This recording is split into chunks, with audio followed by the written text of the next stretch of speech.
Simpleng luto sa isda pero napakasarap.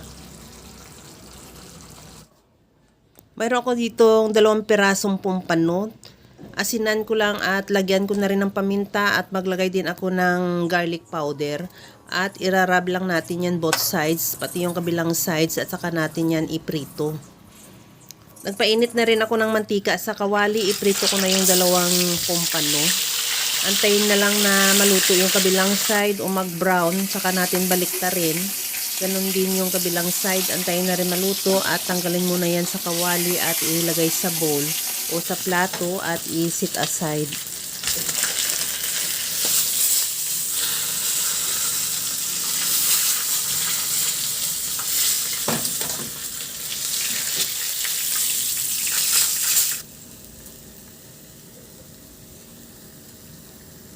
Sa disim na kawali, binawasan ko lang yung mantika, igisa ko na yung bawang.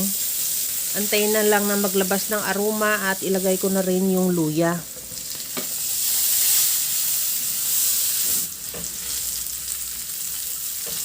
Isunod ko na ilagay yung sibuyas na puti.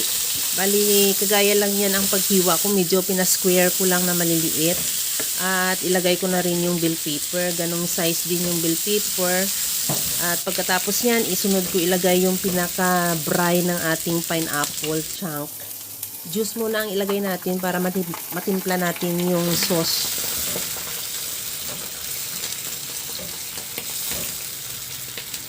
Timplahan ko na ng asin at paminta.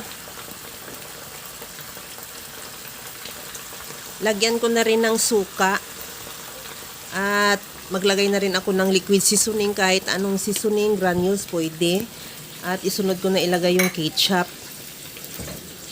Tikman ko na rin kung okay na yung timpla ng ating sauce. At ilagay ko na yung pineapple chunk.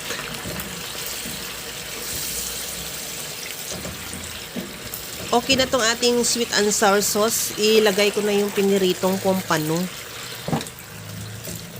At kunting halo lang para ma-coat lang ng sauce yung ating pompano at ready to serve na yan.